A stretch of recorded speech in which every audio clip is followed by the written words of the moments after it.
Hey y'all, welcome to Nurse Strong. I'm Nikki. And I'm Alicia. So, we're going to continue our topic on discussing money. Yes. But we're talking about fear of money, Yeah. money mismanagement, getting tongue tied. Mm-hmm. But you had an interesting discovery, I guess is the word to say, about there really is a true fear of money. Yeah, okay, so I know that sounds crazy, but we always discussing topics, and I wanted to talk about it because I felt like, I don't want to say I was scared of money, Right. but like I would there was a time in my life where money was scarce. I'll just put it like that. Right. And so now that money is not scarce, it may not be as much as I want, but money is not scarce. I found myself operating like money was still scarce. Right. And not saying of course, I've always been good at managing my money, but if the money wasn't there, it was nothing for me to manage. True. So I feel like once I started having, stable finances, I was still mentally acting like my finances weren't stable. So I was holding on to money. Right. I was just counting everything, and I felt like, if you believe in the whole flow of energy, like I was so consumed with holding on to money that I wasn't letting it flow. So it wasn't coming back to me. And one day I just said, I'm making way more money now than I made back then. And I, inside of my head, still feel like I felt back then. So I really had to do a check on myself in my relationship with money. Right. And actually researching this topic for the show was kind of therapeutic for me because I just thought I was just like cuckoo. Right. But I realized that it's an actual thing. Like some people have a true fear of money, like and it manifests in different ways. So like how? So like some people just refuse to handle money. Like how many times do we have patients come in, and they're like, "Oh, my husband I don't know anything about the bills, and oh, my wife takes care of that, and she gives me." Some people just refuse to handle it. Some people count their money constantly. I count my money. Sometimes I'm like Scrooge. Really? Like, I think I need to actually do that. I check my account at least daily. Really? Oh, I'm so bad about that. Yes, and I don't do it all day, but I always know if I don't know a general idea of how much money is in my account. Honey, I have to count that. I have to see my account every day. Some people just feel powerless just to even be able to manage their finances, so they just don't. They just blow it. Like they just like I just can't deal. I'm just gonna. This is too much, so they just blow it. It's too much. And then some people worry about money all the time, even to the point of illness. And I feel like I don't feel like I worried about money to the point of illness, but I did have a legit fear of not having money. Like I would hoard it. I would save it because what if something happened, or I needed it and I didn't have it, and I just was not enjoying life. Like I pride myself on being frugal. Like I still feel like I'm proud of that about me, but I was not enjoying life. Like I wasn't doing things that I enjoy. Like I definitely wasn't spending money on myself. Like I was spending on my daughter, and I would give it to people. Like if you needed money, but when it came to me, I just would sacrifice. I didn't do anything extra, like no getting hair done, no getting nails done. So do you think you've overcome that now? Yes. Completely? No. Manageable? Yes. Like a part of it I like because I am proud of my ability to manage small amounts of money and big amounts of money, whatever. But I feel like now I will, if I want to buy myself something, right. I'm not gonna go and just buy the cheapest thing. I am a little more gracious with myself, right. And then with going on things like, I feel like now if I hold on to it, my hands are closed. I'm not gonna get it back. So right. I think I have worked on other parts of my life and other things mentally right. that have trickled down to also how I deal with money and just feeling safe. Like I didn't feel safe. I thought, I was gonna be broke. I wasn't gonna have a place to live. And that probably comes from different experiences that I had. Right. And I had to, get through those things. And now I feel safe. Like I feel grounded. I feel like I have to tell myself, you have never not had a place to live. You have never not had food to eat. Check. Yeah, so you really need to enjoy life because at this point, you are stressed out like you broke.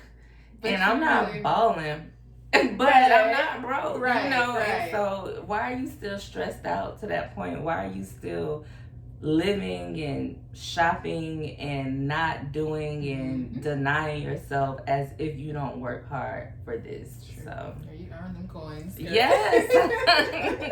So do you feel like you have a good understanding of money now? I feel like I've always had a good understanding of money. Like when I was a kid, I used to hide money. I always had money. So even as a kid? Yes. Oh my gosh. I mean, I don't want to have a whole therapy session on here. But I do feel like, and I will say this, as a kid growing up, I heard people say a lot, I don't got no money. Girl, I'm broke. I don't have no money for that. And I just did not want to be like that. And so, when I became a mom and, me and my ex, we broke up, I was like, I don't want to be a broke mom.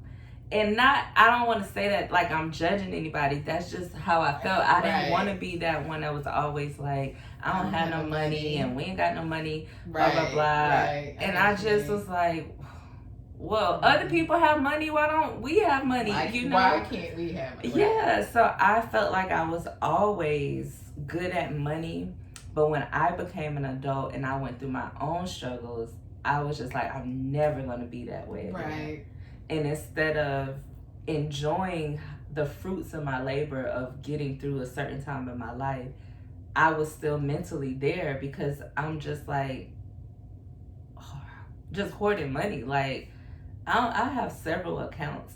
I just have to, So that's why I was like, I feel like, am I doing something wrong? And like I said, I'm not balling by any means. Right. It's just, that makes me feel safe. Right. So I have come a long way, but I realized it wasn't healthy. So just how you can, have an unhealthy relationship with money where you blow it, you spend it, you don't know how to manage it.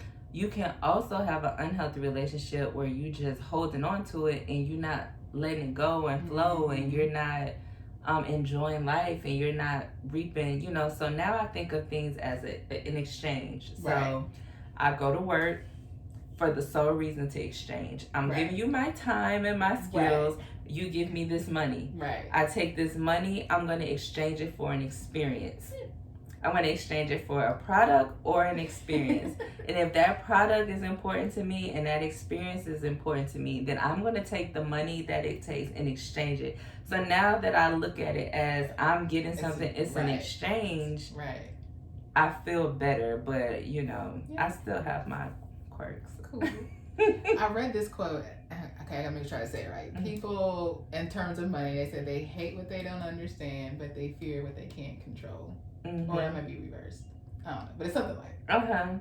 So they hate what they don't understand. Or fear what they don't understand, hate what they can't control. Okay. So like when I was reading this guy, he was some kind of money management guy, but people were like, it's kind of like what you said. So if people don't understand money, so it's like you said, like they're holding on to it because they don't know how they're gonna get it back, or like how we say, make the money work for make money work for you. So if people can't figure out how to control their money or their spending or whatever, then they just blow it, or they hate it because they can't control it. Or people who always say, "Well, I don't need a bunch of money," right? But that's like the defense mechanism, because they don't understand it or don't know how to manage it. So I just don't need it. Right? Yeah, I agree with that, and I feel like some people just don't like they can't understand it or don't control it, so they just don't participate. Right. And which is not cool because you need money. And I think another thing that people have underlying based on past experiences and family, dynamics, that we broke. Like, this just it. It's ingrained in this we're always told this is broke. what it is. No money. This is how it is. So if I get money, I'm just gonna blow it. I'm just gonna live in the moment, because having long-term wealth or generational wealth or retirement is not what happens. Right. People don't retire and have money and not have to keep working. Yeah, so you get a little money and it's just like, well, what I want right now is this. So let me, and I think that has a lot to do with it. Also, people think money is evil. Yes. They always say money is the root of all evil. And it's the love of money. And that's the love of anything that you put in before God. You know what I'm saying? Right. Good point. Yeah. So I'm like, money is not evil. And I just think it is weird because it's a piece of paper. Yep. I actually look at money as game points now. They're like video game points. Like, as you go through the video game, like Super Mario Bros., you collect points. Yeah. That's how I look at money. So now it's just like, it's so weird. I don't even hardly have cash. It's like I got points on my card. This is how many points I have on my card. That's your little... Yeah. And so I think once you really learn how to manage it and control it, and you look at it as something that once you release it, it'll come back to you. You'll get it back. Right. I tell myself, I'm healthy. I'm smart. Yep. I make good decisions. I'm all for the affirmations. Yes. This is going to come back to me. This experience is worth it. It's all an exchange. It'll come back to me. But I really think a lot of people fear it. Like, they fear handling it. They just feel overwhelmed by it. Yeah. And then what's sad to me is when I see people in their older years. That's what I was on top. Yeah. Like, now what? Yeah. Now you went this, or like you said, like the person who was managing the money and they pass on. Yeah. And now here you are, you don't know how, you didn't, you're afraid of it or whatever, and now you have to figure out how to make this work. Right. And then if you don't got nobody to help you, or there's people who try to scam you, but that's like a whole different thing. But I don't know, you just gotta, no matter what age you are, you have to come to some kind of understanding with money. Yeah, like, this is the world we live in. This is a tool that we need to exchange for food, to exchange for experiences, to exchange for medication, to exchange for clothing. And unfortunately, that's, without it, it's very hard to have any quality of life. So I don't know. I just wish that in schools, some of the stuff that are taught in schools, just like, come on now. That's like one of the fundamentals that should be taught. I love trigonometry. Really? But why did I need to learn it? True. And maybe some fields need to learn it, but maybe it's something that should have been taught in college. Like, if you go into that field. Yeah, that field. But I really wish I knew was taught about my taxes and finances in high school, so that when I turned however old and I started living on my own and knew about credit before I got to college, because back when I was in college, it wasn't illegal for them to harass me to get a credit card. True. And I didn't really understand credit. Right. So I wish those things were taught in school, but I don't know. supposed to be trying to prepare folks, but it seems like you go backwards once you're an adult. It's like, oh, I need to go back and learn how to manage this. Okay. Right. So. But nonetheless, go ahead. No, I'm done. I already had my venting, my therapeutic release on money. I don't know. It feels like I need to go back and reevaluate how I handle my money. Girl, don't be like me. I'll be over here crazy. Like, okay, I got this much in this account. And then if I put it together, then if I need some, I'm serious, I'm crazy. If something happened and they was like, oh, do you have $3,000? And I could be like, yeah, I got $3,000. Like, who thinks about that type of stuff? Yeah. So you don't want to go to that extent. I have definitely calmed down with being crazy about money. But I'm also a firm believer that if you let it go, the more you give, the more you receive. I just wasn't doing it for myself. Right. So I was giving and doing for others, but I was over here looking like I'm not the one that feet hurt. I can't get a pedi. I'm not gonna get a massage. Like, I'm not the one that has sore legs and like you didn't need exactly. So yeah, but all right. let us know what you think. How do you feel about money? Let us know some of your family dynamics, things that may have been passed down to you about money. That's one of our favorite subjects. Yes. Reach out to us on Instagram at Live Nurse Strong. We're on Twitter, Facebook, Live Nurse Strong.